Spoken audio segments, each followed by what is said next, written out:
sebetulnya mungkin kita melihat dulu ya, memahami apa sih diskriminasi itu.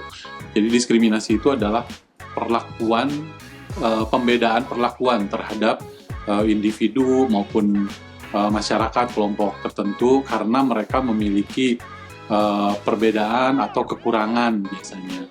Dan hal ini biasanya juga mengakibatkan pelanggaran HAM, kekerasan, hingga hal-hal yang sangat negatif. Nah, pada teman-teman ODIF, mereka sebetulnya banyak mendapatkan perilaku diskriminatif di berbagai sisi kehidupan mereka ya. Tapi biasanya yang muncul ke permukaan itu kenapa banyak dari sisi kesehatan, karena biasanya teman-teman ODIF itu banyak mengakses layanan kesehatan. Jadi yang kedengarannya, oh saya mendapatkan perilaku diskriminasi nih dari tim dari layanan kesehatan gitu, karena mereka banyak mengakses layanan kesehatan. Tapi sebetulnya ketika mereka misalnya mengakses layanan kependudukan atau layanan sosial atau di sisi lain dalam hidup bermasyarakat, saat ini masih mendapatkan perilaku diskriminasi. Contoh yang paling gampang misalnya ketika mereka mungkin saat ini nggak sebanyak dulu ya, nggak sebanyak dulu. Misalnya mereka akan melakukan operasi, tindakan medis operasi. Itu kalau melihat standar di Indonesia harusnya semua layanan kesehatan rumah sakit yang akan melakukan tindakan operasi itu tidak akan terlalu masalah. Tapi dulu pernah ada beberapa kejadian di mana seorang ODIF mendeklar bahwa dirinya HIV positif dan ditolak untuk melakukan tindakan operasi atau harus menyediakan perlengkapan lain supaya petugas kesehatannya terlindungi gitu. Itu sangat diskriminatif. Padahal kalau kita melihat universal precaution atau pencegahan yang menyeluruh, petugas kesehatan itu harusnya pada saat melakukan tindakan dia sudah melindungi dirinya dari penularan penyakit apapun, bukan hanya HIV.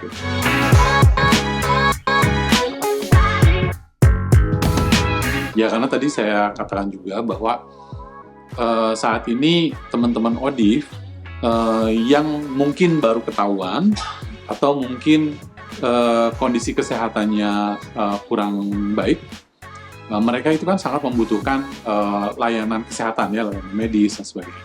Nah, kalau misalnya pemberi layanan itu tidak bisa memberikan layanan yang dibutuhkan oleh mereka, ya itu juga sangat berbahaya bagi kondisi kesehatannya.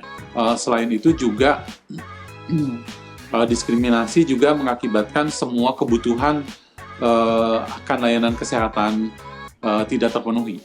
Banyak misalnya yaitu tadi contoh ketika seorang ODIF misalnya ya mengalami masalah dengan giginya, dan itu gigi kan seperti kita ketahui bahwa permasalahan gigi itu bisa kemana-mana gitu ya efeknya, bisa ke saraf, bisa ke banyak lah. Kebetulan saya bukan dokter ya, jadi nggak paham.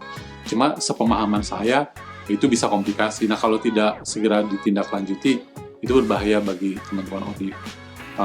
Nah, padahal sebetulnya teman-teman ODIF juga berhak mendapatkan pelayanan yang sama, tidak ditolak dan tidak dibeda-bedakan.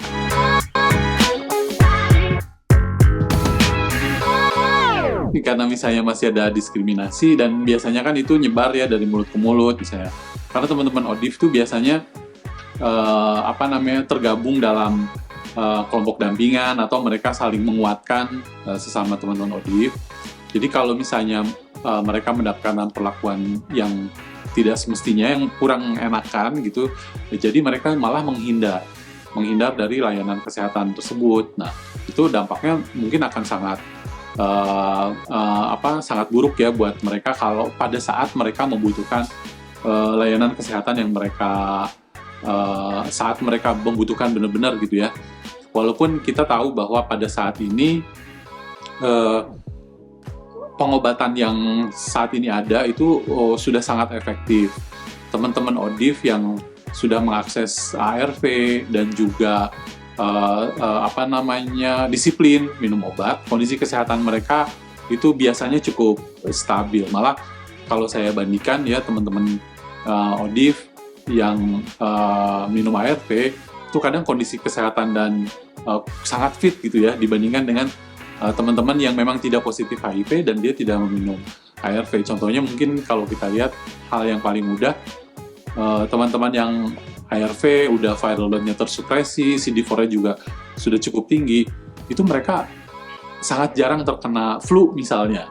Nah, sementara orang yang tidak minum ARV mungkin dalam kondisi biasa aja itu pada kondisi cuaca yang sangat ekstrim atau mungkin polusi yang buruk dan kondisi tidak fit, mereka sangat mudah terkena flu, itu contohnya ya. Nah, kalau misalnya tapi tetap juga ada masih banyak teman-teman ODIF yang memang kondisi kesehatannya nggak terlalu baik dan butuh layanan. Nah, kalau mereka menghindari layanan kesehatan, ya dampak jeleknya kondisi kesehatannya menjadi lebih buruk dan mungkin bisa berakhir di kematiannya.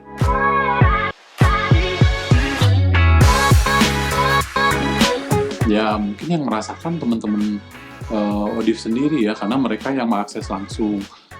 Mungkin pada saat pendaftaran mereka lalu tiba-tiba, kalau zaman dulu itu ada di catatan medis mereka itu ada kode-kode. Nah, itu biasanya kalau orangnya tidak paham, orang administrasi tidak paham, mungkin mereka menjadi bisik-bisiknya.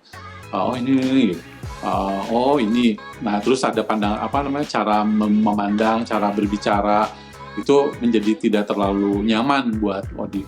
Sebetulnya Kementerian Kesehatan itu telah berusaha memberikan penguatan kapasitas ya kepada seluruh layanan kesehatan, rumah sakit milik pemerintah, puskesmas. Nah, pada peningkatan kapasitas itu mereka tidak hanya diberitahukan dari sisi medis, kapasitas medis dan klinis saja, tapi juga mereka juga mendapatkan informasi tentang bagaimana sih berinteraksi dengan teman-teman ODIF, bagaimana semestinya mereka melayani yang setara gitu, tidak diskriminatif dan tidak membuat pasien atau teman-teman ODIF itu tidak nyaman. Dan hal itu sebetulnya bukan hanya untuk ODIF ya, untuk dengan di isu HIV ya, mungkin untuk isu lain juga sama. Contohnya TB sendiri kan dari dulu selalu mendapatkan stigma yang negatif nih, bahwa TB itu adalah penyakit orang yang level ekonominya nggak baik lah, miskin gitu orang. Nah, sehingga orang cenderung malu gitu kan, nah, apalagi HIV yang stigmanya sangat kuat, dihubung-hubungkan dengan moral, agama. Nah, jadi ketika hal itu tidak bisa dihilangkan dari sisi kesehatan pemberi layanan kesehatan, kenyamanan untuk mengakses layanan juga menjadi berkurang, khususnya bagi teman-teman ODIF, karena mereka bisa merasakan. Nah itu sebetulnya sih memang harus dievaluasi dan diberikan input gitu.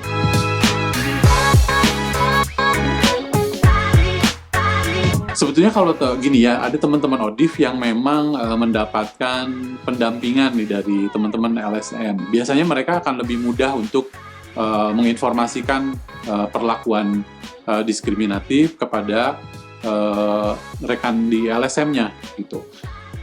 Sementara itu kalau misalnya teman-teman yang tidak yang mandiri istilahnya, dia datang ke layanan, dia tahu statusnya juga sendiri, lalu dia menjalani pengobatan juga sendiri. Biasanya kalau teman-teman yang ini mereka lebih banyak memendam. Nah, padahal kita juga aware ya, bahwa tahu bahwa sebenarnya layanan kesehatan juga membutuhkan feedback gitu ya, membutuhkan masukan, karena selain mereka di training, diberikan penguatan, Tapi mereka juga harus mendapatkan informasi yang berkesinambungan bahwa layanan Anda ini harusnya tidak memperlakukan pasien ODIF seperti ini misalnya. Nah itu, jadi macam-macam sih ya. Kalau teman-teman LSM sendiri sebetulnya sekarang punya mekanisme pengaduan. Nah, pengaduan ini bukan berarti kita lantas mengkonfrontir gitu ya, tapi biasanya dari hasil catatan pengaduan itu mereka akan duduk bersama dengan layanan, dibantu dengan dinas kesehatan untuk berdiskusi supaya layanannya menjadi lebih baik dan tidak diskriminatif lagi. Jadi teman-teman ODIF merasa nyaman, bisa datang kapan saja saat membutuhkan, dan kondisi kesehatan mereka juga bisa terjaga dengan baik gitu.